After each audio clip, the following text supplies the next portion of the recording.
9 अक्टूबर शरद पूर्णिमा का दिन है। इस दिन माता लक्ष्मी का जन्मदिन भी मनाते हैं, क्योंकि इस समुद्र मंथन से माता लक्ष्मी का प्रादुर्भाव हुआ था। यह दिन माता लक्ष्मी के जन्म दिवस के रूप में मनाते हैं।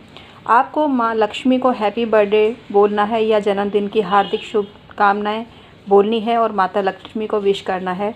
आप कमेंट सेक्शन में ये काम कर सकते हैं। Hi everyone, my name is doctor Umashree. मेरे चैनल में आपका स्वागत है। आपका अपना ही चैनल है, इसको आप जितना सपोर्ट करेंगे उतना ही आपका भला होगा। मैं आपसे रिक्वेस्ट करती हूँ, अगर आप आज पहली बार डॉक्टर उमाश्री चैनल पर आए हैं तो इसको अभी के अभी सब्सक्राइब करिए। यहाँ ज्योतिष तंत्र मंत्र से संबंधित जानकारी आपको दी जाती है। तो आज का वीडियो बहुत ख़ास है, शरद पूर्णिमा से संबंधित है। शरद पूर्णिमा का चंद्रमा फुल मून की श्रेणी में आता है और फुल मून जिस दिन होता है उस दिन आप हीलिंग कर सकते हैं। उस दिन आप जल चार्ज कर सकते हैं। उस दिन आप कोई भी चीज़ चार्ज करते हैं तो आपको करोड़ों गुना अच्छे स्वरूप में वो मिलती है। तो आप ये काम अवश्य करें। और शरद पूर्णिमा के दिन क्या क्या काम करते हैं आपको पता ही होगा। इस दिन खीर अवश्य ही बनाई जाती है। लेकिन आज हम आपको बताने वाले हैं 5 रुपये का सिक्के का ऐसा प्रयोग जो आपको छुपा देना है और तत्काल आपको चमत्कार देखने को मिलेगा। आज का थंबनेल में हमने ये टॉपिक दिया है, आपने देख ही लिया होगा और इसको देखकर ही आपने खोला होगा, तो आपको निराश नहीं करेंगे। आज के वीडियो में बहुत चमत्कार आपको मिलने वाले हैं और चमत्कार को नमस्कार करते हुए आज का वीडियो प्रारंभ करते हैं। तो hi everyone, my name is doctor Umashree. आज का वीडियो शुरू करते हैं जो आपके बहुत काम का है। मित्रों, शरद पूर्णिमा के दिन भगवान सत्यनारायण स्वरूप की पूजा होती है, अतः आपको उनका पूजन करना चाहिए। लेकिन माता लक्ष्मी का जन्मदिन होने से उनकी पूजन का विशेष महत्व है। इस दिन माता लक्ष्मी की कृपा आपको चाहिए तो माता लक्ष्मी के पूजन आपको अवश्य करना चाहिए। माता लक्ष्मी का पूजन कुछ विधि विधान से होता है जिनको आपको ध्यान रखना चाहिए। वैसे तो माता लक्ष्मी ने स्वयं कहा है, जिस घर में विष्णु भगवान की पूजा अर्चना होगी और उनका कीर्तन होगा वहाँ मैं सदैव निवास करूँगी। जिस घर में श्री कृष्ण और उनके भक्तों का यशोगान होगा वह मैं सदैव निवास करूँगी। जिस घर में शंख ध्वनि होगी, शंख और तुलसी और शालिग्राम की अर्चना होगी वहाँ मैं सदैव निवास करूँगी। जिस घर में शिवलिंग का पूजन होगा और भगवती दुर्गा की उपासना होगी और ब्राह्मणों की सेवा करने के साथ साथ संपूर्ण देवताओं का अर्चन होगा वहाँ मैं सदैव निवास करूँगी। जहाँ आंवले का फल, गोमय, शंख, सफ़ेद वस्त्र, सफ़ेद और लाल कमल, चंद्र, महेश्वर, नारायण, पृथ्वी तथा देवालय आदि का पूजन होगा वहाँ मैं सदैव निवास करूँगी। तो आप इन बातों से समझ जाइए कि माता का निवास किस किस में है और माता आपसे क्या चाहती हैं। तो माता की पूजा यानी माता लक्ष्मी की पूजा करके आप सुख सौभाग्य को प्राप्त कर सकते हैं, धन लाभ प्राप्त कर सकते हैं। माता चाहे तो करोड़ों अरबों रुपए, खरबों रुपए आपको दे दे। आपकी निवेदन होना चाहिए, आपकी श्रद्धा होनी चाहिए, आपके घर में साफ़ सफाई होनी चाहिए। घर के साफ़ सफाई के साथ जिस व्यक्ति का मन शुद्ध होता है वहाँ माता अट्रैक्ट होती हैं और वहाँ प्रवेश करती हैं। जिस घर में दुष्ट स्वभाव वाले लोग रहते हैं वहाँ माता ने स्वयं ही कहा है कि उस घर में मैं प्रवेश नहीं करूँगी। तो आपको समझना चाहिए, कुल मिला के नकारात्मक शब्दों का प्रयोग हम करना नहीं चाहते हैं, लेकिन कुल मिला के जहाँ नेगेटिव एनर्जी हो, नेगेटिव एनर्जी शब्दों के रूप में भी हो, व्यवहार के रूप में हो, आपके नेचर के रूप में हो, वहाँ माता प्रवेश नहीं करती हैं। आप कहेंगे कि कुछ लोग तो करोड़ों अरबों कमा रहे हैं जो मन से प्रफुल्लित नहीं होते या नेगेटिव आप समझते हैं उनको। मित्रों, पिछले जन्म का भी कुछ कर्म खाता होता है और वो व्यक्ति अपने पूर्व जन्म के संचित कर्मों को भोगते हैं। तो इसीलिए आपसे आग्रह होता है कि आप अपने कर्मों को अच्छा करें, जिससे अगले जन्म में आपको वो सब सुख मिले जो सुख आपको इस जन्म में नहीं मिल पा रहे हैं। इस जन्म को भी आप सुधार सकते हैं अपने अच्छे कर्मों के द्वारा। तो थंबनेल में बात हुई है 5 रुपये के सिक्के की, और 5 रुपये के सिक्के को आपको क्या करना है, पूरा प्रोसीजर जानिए। आपको क्या करना है, 5 रुपये का सिक्का लेना है और 5 रुपये का सिक्का साफ़ सुथरा होना चाहिए, अवरोध रहित नहीं होना चाहिए, उस पर कोई निशान विशान नहीं होने चाहिए। शुद्ध 5 रुपये का सिक्का आपको लेना है और 5 रुपये के सिक्के को गंगा जल और कच्चे दूध से आपको धो लेना है और उसको धोने के पश्चात उसका विधिवत पूजन करके मोली लपेटनी है उस पर। और 5 रुपये के सिक्के पर मोली लपेट के जो हल्दी है उससे स्वास्तिक बनाना है और कुछ पुष्प या पुष्पमाला भी आप अर्पित कर सकते हैं, आपको लाभ होगा। उसको धन स्वरूप समझकर, लक्ष्मी स्वरूप समझ के ही आपको पूजा अर्चना करनी है। जैसे विधिवत पूजा किसी देवी देवता की होती है, उसी तरह से आपको धन देवता की पूजा करनी है, जो 5 रुपये के सिक्के में आपको मिला है। तो 5 रुपये की सिक्के की पूजा करनी है। फिर उसको चंद्रमा की रोशनी में रात्रि भर कच्चे दूध में या पके हुए दूध में उसको डुबो के रखना है। बर्तन स्टील का हो तो अच्छा है, चांदी का हो तो अच्छा है। चांदी के बर्तन में रखेंगे तो ज़्यादा लाभ होगा, लेकिन स्टील का बर्तन भी बेमानी नहीं है, इसको भी आप रख सकते हैं। और स्टील के बर्तन में अगर आप दूध रख के और उसमें सिक्का डुबो के रात्रि भर चंद्रमा की रोशनी में रखते हैं, या 2 घंटे के लिए भी आप रखते हैं 12 से 2 के बीच में, तो आपको अत्यंत लाभ मिलता है। फिर उसको स्वच्छ गंगा जल से धो लीजिए और साफ़ कपड़े से पहुँचकर और वापस से उसकी पूजा करिए और मंत्र जपिए। ओम श्रीम श्रीये नमः, यह लक्ष्मी जी का कोई भी मंत्र जपें।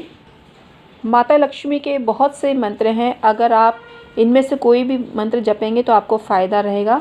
और ओम लम लक्ष्मीये नमः, इस मूल मंत्र का जो मनुष्य कमलगट्टे की माला से जाप करता है, अगर आप कमलगट्टे की माला से 5 रुपये के सिक्के को रख के माला से जाप करेंगे, कमलगट्टे की माला से, और फिर डेली जपना प्रारंभ कर दीजिए, आपके जीवन काल में लक्ष्मी की कभी कमी नहीं होगी और लक्ष्मी आपके घर में स्थायी रूप से विराजमान होंगी। लक्ष्मी जी की पूजा में मालती, पुष्पमाला, गुलाब पुष्पमाला और कमल के पुष्पों का होना अत्यधिक आवश्यक होता है। लक्ष्मी जी के पूजन में गुड़, धान का लावा, हल्दी की गांठ और कमलगट्टे का प्रयोग होता है। और लक्ष्मी को प्रसाद के रूप में चढ़ाने के लिए आपको लड्डू और रंभा फल अवश्य ही रखने चाहिए। लक्ष्मी पूजन प्रारंभ करने का भी मुहूर्त होता है। स्कंद पुराण में कहा है कि अपराह्न काल में, रात्रि में, कृष्ण पक्ष की द्वादशी तिथि में और अष्टमी को भगवती लक्ष्मी का पूजन नहीं करना चाहिए।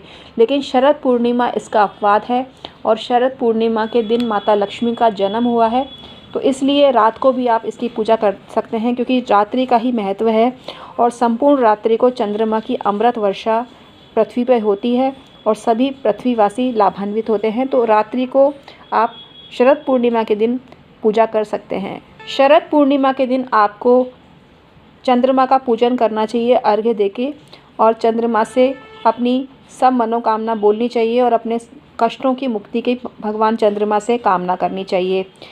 ओम सोम सोमाय नमः का 1 माला जपें तो आपको ज़बरदस्त फ़ायदा होता है। ये अर्घ्य देते समय आपको माला जपनी है, जब भी आपको फ़ायदा मिलेगा। वैसे आप रेकी जानते हैं तो चंद्रमा की रोशनी में आप रेकी हीलिंग भी कर सकते हैं, स्वयं की हीलिंग भी कर सकते हैं और लोगों की भी हीलिंग भी कर सकते हैं। चंद्र की रोशनी का बहुत महत्व है और चंद्रमा की रोशनी आपके मनोबल को बढ़ाती है और शुद्ध और सात्विक करती है।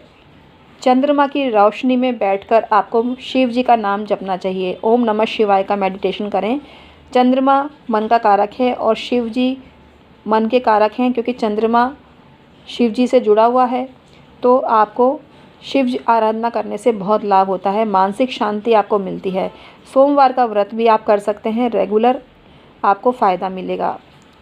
शरद पूर्णिमा के दिन लक्ष्मी चालीसा आपको पढ़ना चाहिए। श्री सूक्त का रात्रि में छत पर बैठकर पाठ करें चंद्रमा की रोशनी में, तो आपका मनोबल बढ़ता है और आपका धन भी कई गुना बढ़ के आपके पास आता है।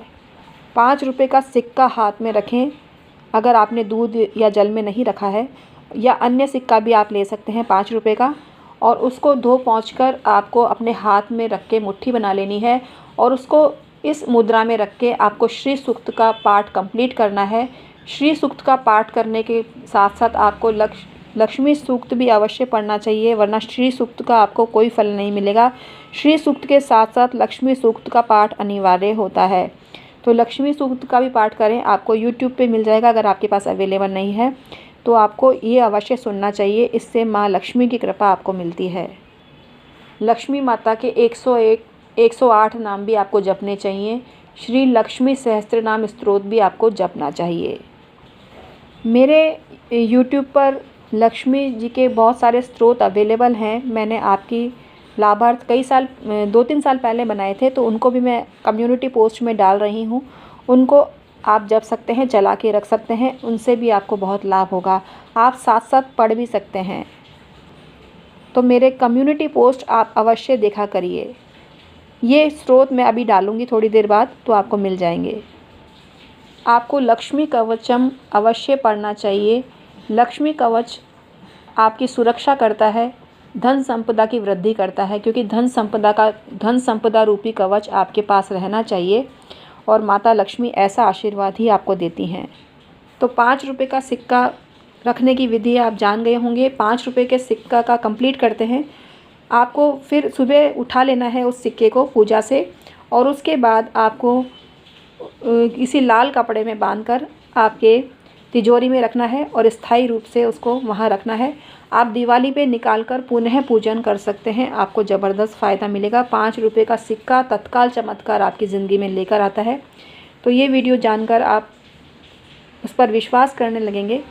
तो मैं हूँ एस्ट्रोलॉजर डॉक्टर उमाश्री। आज का वीडियो समाप्त करने की आपसे रिक्वेस्ट करती हूँ और फिर हाजिर होंगे नए वीडियो के साथ में। तब तक के लिए जय श्री राम, जय हनुमान, जय माता लक्ष्मी, जय हरि विष्णु, ओम नमः शिवाय, जय माता दी, जय भगवान गणेश, रिद्धि सिद्धि माता की जय, शुभ लाभ की जय, संतोषी माता की जय।